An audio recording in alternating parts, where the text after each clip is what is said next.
첫째 아이가 산만하고 공부에 관심이 없어서 조금 실망 내지 충격을 좀 받으셨다라는 글귀를 봤습니다. 근데 그렇게 공부는 아니구나 라고 생각했던 이 아이가 결국은 서울대학교 과학영재교육원 수리정보 심화과정에 합격할 정도로 공부를 잘하게 됐단 말이죠. 어떤 과정이 있었는지 일단 궁금합니다. 안 되겠다 싶어서 고민했던 부분이 아이마다 숨은 재능이나 연재성이 분명히 다 다르게 있을 수 있잖아요. 네. 그거를 좀 찾을 수 있는 방법, 또 이 보이는 시그널이 있다고요? 네. 아이에게 뭔가 있는 것 같은데 그 뭔가가 뭐지? 라는 질문을 해보셨으면 좋겠어요. 근데 그 질문으로 시작하게 되면 이제 아이를 위한 엄마의 대화력을 주되게 키워야 하는 나이가 좀 있을 것 같아요. 현실적인 약간 데드라인이랄까요? 네. 몇 살 정도까지라고 볼 수 있을까요? 학교에서 경험해본 그리고 아이를 키우면서 경험해봤던 적절한 나이는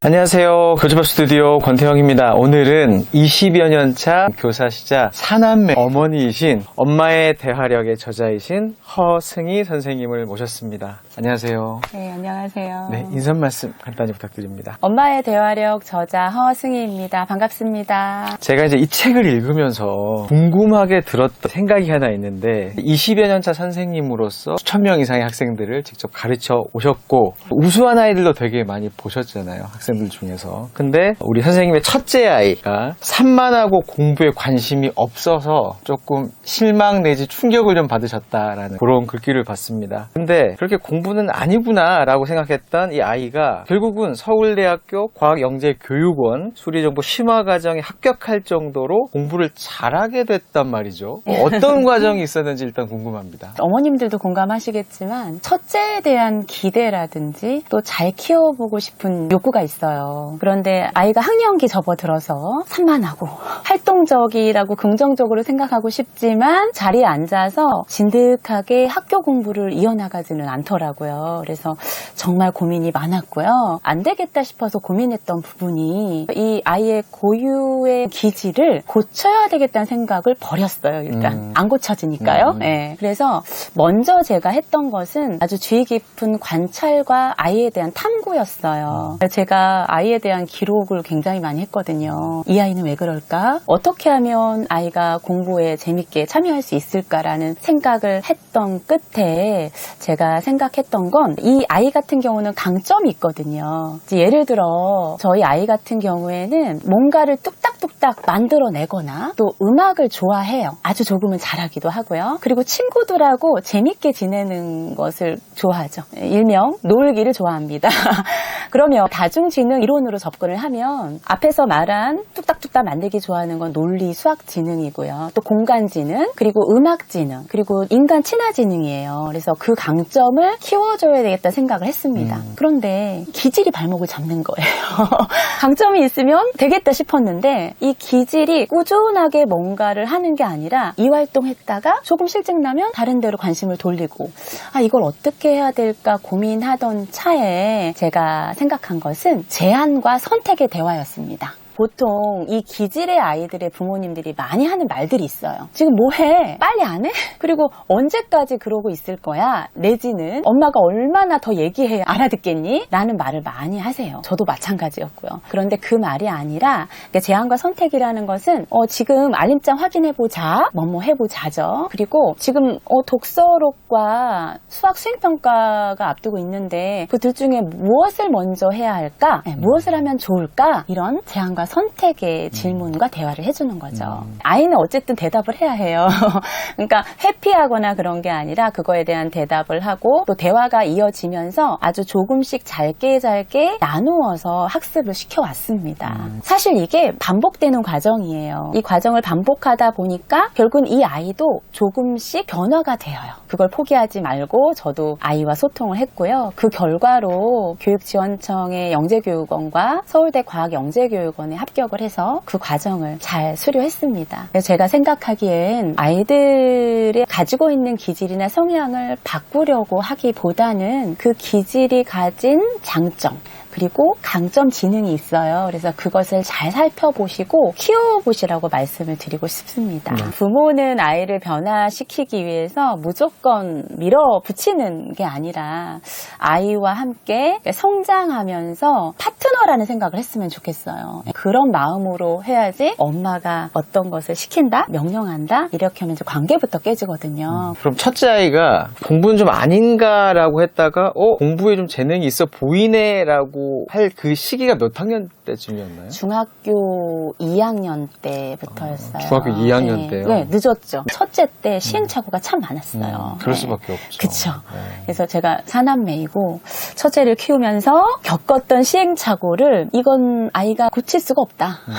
아이의 기질 성향은 안 바뀐다라는 생각을 해서 둘째, 셋째, 넷째 때는 조금 더 이제 그 방향으로 접근을 했어요. 아이마다 숨은 재능이나 연재성이 분명히 다 다르게 있을 수 있잖아요. 네. 그거를 좀 찾을 수 있는 그런 방법, 또 이 보이는 시그널이 있다고요? 우리가 보통 생각하는 영재성이라고 하면 특별히 타고난 아이의 특성이라고 생각을 하세요. 네, 저는 조금 다른 시각으로 접근을 했거든요. 아이에게 뭔가 있는 것 같은데 그 뭔가가 뭐지? 라는 질문을 해보셨으면 좋겠어요. 근데 그 질문으로 시작하게 되면 이제 떠오르는 것들이 아이가 잘하는 것, 또 좋아하는 것들이 보일 것인데 실제 사례를 들어서 말씀을 드려볼게요. 태민이라는 아이는 축구를 잘합니다. 그리고 공간 활용 능력이 뛰어나요. 그리고 친구들 중에서 중심에 서 있고 리드하는 성향입니다. 좋은 얘기로 자기 주도적이라고 하죠. 아이들을 리드하는 아이들. 그런 아이들의 강점은 무엇일까요? 그것을 강점 지능으로 풀어내면 신체 운동 지능, 공간 지능, 인간 친화 지능이 높은 면을 볼 수가 있습니다. 반면 서연이라는 아이는요. 요리하는 걸 좋아해요. 그리고 엄마가 요리하는 걸 지켜보면서 기가 막히게 똑같이 만들어냅니다. 그리고 자기가 만든 요리를 또 기록도 해요. 그런데 아이들한테 먼저 접근해서 친하게 지낸다거나 말을 많이 한다거나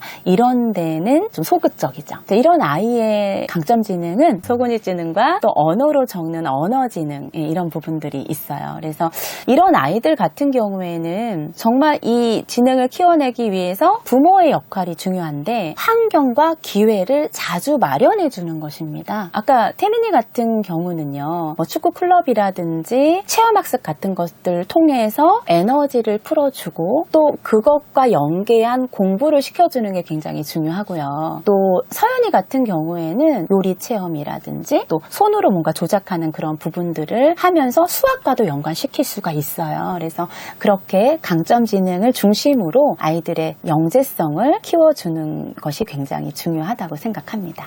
아이는 부모의 거울이죠. 부모로서의 나를 알아야 올바른 양육이 가능할 텐데 책 내용 중에서 나도 몰랐던 부모로서 나를 파악할 수 있는 방법과 각 유형의 특징을 좀 설명해 주신다면요. 부모로서의 나를 파악하는 것은 굉장히 중요한 과정이에요. 대표적인 4가지 유형을 들어볼게요. 먼저 억압형, 허용형, 방임형, 권위형입니다. 허용형 같은 경우에는 우리가 애정과 통제를 기준으로 판단을 하거든요.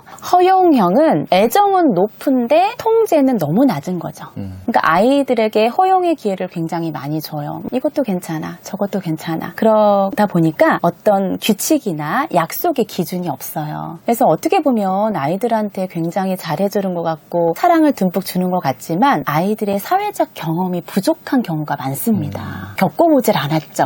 어떤 갈등이라든지 그걸 풀어내는 과정들이 없다 보니까 학교에서도 사회성 문제가 나타나요. 그리고 두 번째는 억압형입니다. 권력형이라고도 하죠. 애정은 낮은데 통제는 강해요. 그래서 아이들이 조금만 자기 의견을 내거나 부모님께 반항하는 태도가 있으면 그대로 말로 명령하거나 또 거부하거나 더 심하면 체벌로 가는 경우가 있어요. 그래서 이런 경우는 아이들의 불안이 높습니다. 학교에서도 보면은 부모님들의 양육 태도에 따라서 아이가 폭력 폭력을 행사하는 경우도 있어요. 그리고 심각하게 자기가 어떤 해내려고 하는 부분들에 대해서 강력하게 하고 싶은데 그걸 표출할 줄 몰라서 화로 풀어내는 경우들이 굉장히 많더라고요. 그리고 세 번째는 방임형입니다. 그야말로 애정도 통제도 없는 거예요. 그러다 보니 아이들을 양육하는데 최소한의 관여를 하는 거죠. 그럼 이 아이도 마찬가지예요. 정서적으로 불안하고 그리고 어떤 규칙이나 생활 태도에 대해서 배울 기회가 없기 때문에 정서적으로 고립되거나 불안정한 상태가 유지되는 경우가 많습니다.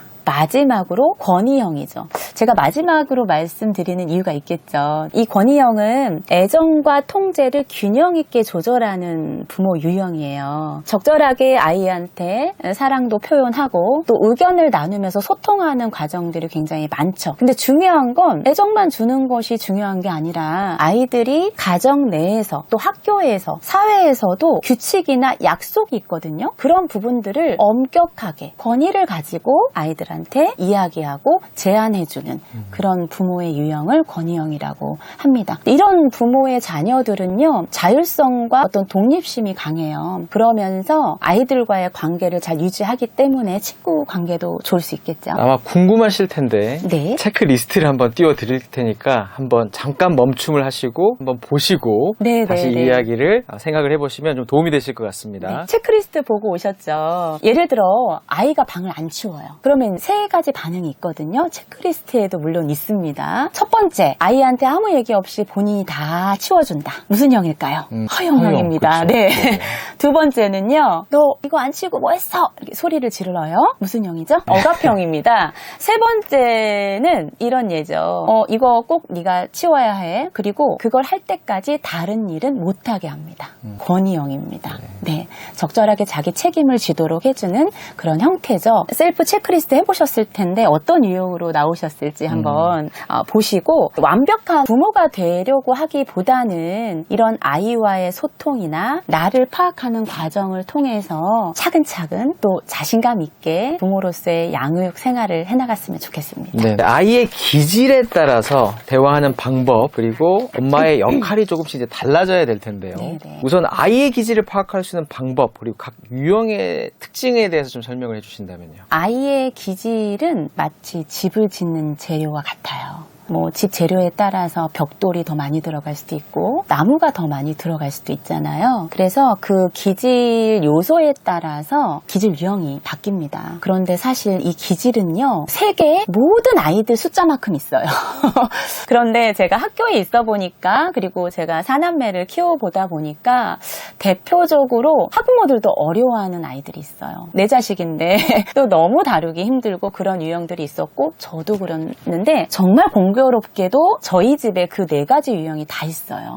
기질 유형을 만드는 기질 요소들. 첫 번째는 자극 추구, 두 번째는 위험 회피, 세 번째는 사회적 민감성, 마지막으로 인내력입니다. 첫 번째 자극 추구는요, 뭐든지 호기심이 넘쳐요. 예를 들어 이런 말을 많이 하죠. 엄마 이거 만져보고 싶어요. 맛보고 싶어요. 더 어린 아이들은 이제 말로 표현하지 않으면 그냥 달려드는 거죠. 이게 자극 추구입니다. 이 욕구가 높은 아이들은 굉장히 호기심이 많고요. 반면 이 요소가 낮은 친구들은 새로운 환경을 두려워하고 안정적인 생활을 원합니다. 두 번째는 위험 회피인데요. 위험 회피가 높은 아이들은 굉장히 조심스러워요. 색다른 기회가 주어졌거나 사람을 만나거나 그럴 때 특징이 있어요. 예를 들면 저희 집에 셋째가 그런 경우였는데 엘리베이터를 타잖아요. 그러면 엄마 뒤에 쏙 숨어요.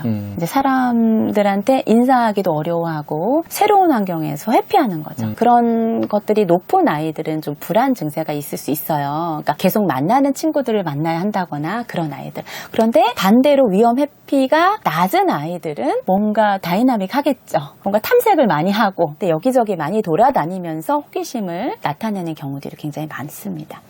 세 번째로는 사회적 민감성이에요. 이것은 사람과의 관계고 또 사람에 대해서 인정받고 싶은 욕구들도 굉장히 많고요. 관심이 많습니다. 그래서 이게 높은 아이들은요, 굉장히 사람 만나는 적극적이고 친구 관계에 있어서도 조금 더 주도적인 그런 성격을 가지고 있습니다. 그런데 반면 사회적 민감성이 낮은 아이들은 별로 관여하지 않아요. 친구들의 활동이나 이런 게 전혀 신경 쓰지 않고 학교에서도요. 조용히 그냥 자기 활동만 하는 친구들이 있습니다. 한 30명 중에서 2-3명 정도가 그 친구들은 사회적 민감성이 굉장히 낮아요. 근데 그게 나쁘다는 게 아니라 겉으로 드러나는 보여지는 행동이 다르다는 것이죠. 마지막으로는 인내력입니다. 이 인내력이 높은 아이는 끈기 있게 뭔가를 해내요. 그리고 끝까지 해내는 유형인데 부모님들이 보시기에는 와 인내력 높으니까 너무 좋겠다 라고 생각을 하시는데 좋아요. 장점인데 또 반면 이게 너무 강할 경우에는 완벽주의적 성향이고요. 또 어떨 때는 성취지향적이기 때문에 이제 앞뒤 안 가리고 물불 안 가리고 하는 경우들이 있어요. 그러다 보면 본의 아니게 다른 친구들한테 피해를 주는 경우들이 있어서 뭐 장점이자 또 단점이 될 수 있는 그런 부분들이 있는 것 같습니다. 네. 이 4가지 요소를 기반으로 제가 개발한 유형이 있습니다. 그게 바로 오아시스, OASC인데요. 이 오아시스 기질은 제 책에서 한번 또 살펴보시면 될 것 같고요. 네. 아이들의 기질을 또 확인할 수 있는 체크리스트도 책 안에 들어가 있죠. 네, 맞습니다. 네. 그것도 되게 궁금하실 것 같아서 네. 이렇게 한번 보시고 우리 아이의 기질은 또 어디 있는지 확인을 해보시면서 들으시면 훨씬 더 큰 도움이 되실 것 같습니다. 사남매 엄마로서 특성이 정말 다 다른 것 같아요. 네, 맞습니다. 특히나 공부를 시키시는 게 더 어려우셨을 것 같아요. 선생님이시지만. 네, 혹시 맞아요. 집에서 애들한테 공부하란 말을 좀 하시나요? 하죠. 네. 당연히 합니다. 유아 시절에는 이제 공부하란 말을 많이 안 하죠. 다 놀이라든지 그런 체험 활동을 많이 하니까. 근데 학년기에 접어들면서는 아무래도 이제 공부에 대한 얘기를 많이 해요. 그런데 대신 여기서도 마찬가지로 기질 대화법 또 공부 유도법이 들어가죠. 예. 하남매 같은 경우에는 저희가 나이 스펙트럼이 좀 넓어요. 저희 집 같은 경우에는 지금 고등학교 1학년, 중학교 1학년, 초등학교 4학년, 유치원생입니다. 정말 넓네요. 그래서 지금 이제 고등학교 친구는 이제 기숙사 들어가서 이제 공부를 하고 있고, 둘째는 이제 중학교 기말고사 기간입니다. 그러면 공부 분위기를 만들어야 되는데, 그 중학생 아이가 제가 말하는 기질 유형 중에서 O 유형이에요. 굉장히 주도적이죠. 그런데 욱하는 성격도 있고, 고집이 있고. 고집이 있고, 네. 그러다 보니까 그런 기질을 잘 활용해서 대화를 들어가는데요. 이 아이 같은 경우에는 승부욕이 굉장히 강하죠. 뽐내고 싶어하는 마음이 굉장히 많습니다. 학급에서도 집에서도요. 주도하고 싶어하는 아이입니다. 그래서 이 아이 같은 경우에는 예습을 좀 일부러 시켜요. 아이마다 다르거든요. 근데 이 아이 예습을 시켜서 정말 학교 가서도 뽐내고 싶고 자신감 넘치고 그런 것들을 이야기해줘요. 여기서는 이제 O 유형을 우리는 빨강이라고 하거든요. 빨강아, 이렇게 하면 학교에서도 굉장히 도움이 되고 그러면 또 하거든요. 네, 조금씩 시킵니다. 그리고 이제 이 친구 같은 경우에는 성향상 어떤 시간을 주고 공부를 시키진 않아요. 양을 줍니다. 양을 빠르게 해내요. 빠르게 해내서 그런 부분들을 좀 활용했던 것 같고요. 또 셋째는 또 다릅니다. 셋째는 굉장히 느립니다. 제가 이 책을 썼을 때 셋째와 가졌던 대화, 의사소통, 그리고 남편과도 고민이 정말 많았어요. 그러니까 첫째, 둘째 같은 경우 외향형에 아까 말했듯이 주의 산만함과 활동적인 것과 또 주도적인 면들도 있었는데 셋째, 넷째는 또 내향형이에요. 근데 셋째는 거기다가 뭔가를 배우는 것도 느리고 또 밖에 나가서 뭔가 적극적으로 활동하는 것에서도 굉장히 소극적이에요. 친구 관계에 있어서도 정말 걱정할 정도로 그랬거든요. 그래서 정말 느린 스타터죠.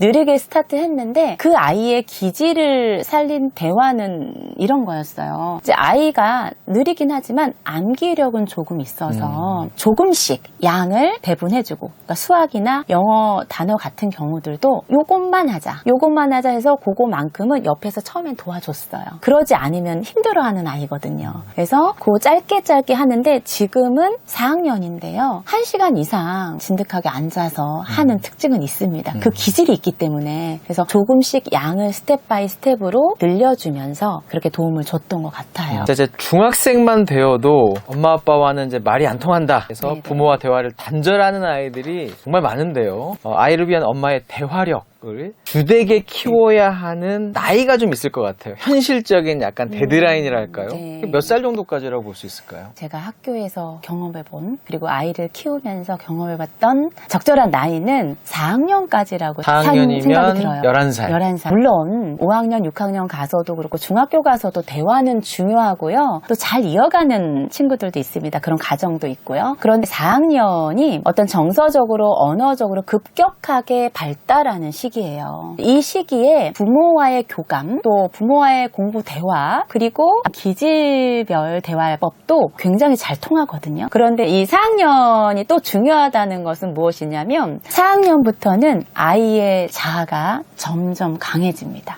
그리고 자기 생각을 내세우는 것도 조금 더 적극적이 되죠.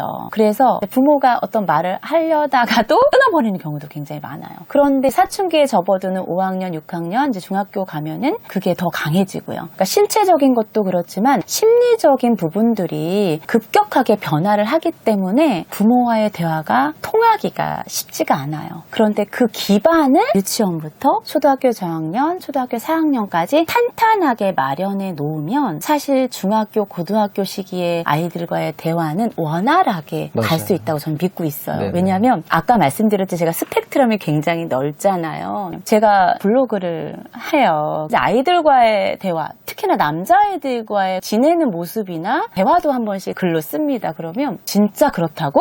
사실이야? 라고 얘기하시는 경우가 있어요. 그래서 제가 그래도 좀 잘했던 것. 아이들이 조금 더 어리고 그다음에 초등학교 시기에 아이들 기질을 잘 파악해서 대화를 적극적으로 했던 것. 그러니까 대화가 끊기지 않게 했던 것들이 유효했던 것 같아요. 오늘 허승희 선생님께서 쓰신 엄마의 대화력 책 내용을 바탕으로도 말씀을 해주시고 계신데요. 이 책도 많이 좀 궁금해하실 것 같아요. 이 책을 또 가정에서 잘 활용할 수 있는 방법 소개 부탁드립니다. 엄마의 대화력은 말 그대로 이 대화력에 나와 있는 실제 사례들이거든요. 그래서 실제 사례들을 하나하나 적용해 보셨으면 좋겠어요. 그리고 두 번째로는 기질별 대화법이 담겨져 있어요. 그래서 무조건 대화를 이어나가시려고 하시기보다는 내가 아이와 대화하다 보면 싸우게 되고 내 이야기가 아이한테 잘 안 먹혀. 더 싸움이 일어날 것 같아. 갈등이 일어날 것 같아. 그러면 일단 멈춰보시라고 권해드리고 싶어요. 그래서 그 멈춤이 대화가 끊긴 게 아니거든요. 대화를 이어나가기 위한 중요한 고민의 과정이에요. 그래서 그 고민하시면서 책 한번 보시고 그리고 다시 한번 정비를 하는 거죠. 아, 이 아이의 기질은 이렇다. 그리고 이 아이는 뭘 원한다. 아, 이 아이는 이걸 잘하지. 그걸 아주 자세하게 적어 놓으시거나 유념을 하셔서 대화를 이어나갔으면 좋겠습니다. 그리고 무엇보다 제가 이제 강조드리고 싶은 것은요. 이 책이 아이와의 대화 성장을 위한 도구이기도 하지만 저는 부모가 사회생활을 하면서도 또 다른 사람들을 경험하면서도 겪을 수 있는 여러 가지 대화 상황들이 있어요. 그런데 아이와의 대화를 익혀가다 보면 부모님, 어머님들의 성장을 도울 수 있는 도구가 될 수 있을 거라고 생각이 듭니다. 이 책은 부모와 아이가 같이 성장할 수 있는 그런 도구로 활용이 됐으면 좋겠습니다. 꼭 읽어보셔야 되는 엄마의 대화력. 저희 교집합 스튜디오 채널에서 나눔 이벤트도 진행이 된다고 하니까 더보기 그리고 첫 댓글을 확인해 주시면 좋을 것 같습니다. 오늘 허승희 선생님 좋은 말씀, 유익한 말씀 감사합니다. 감사합니다.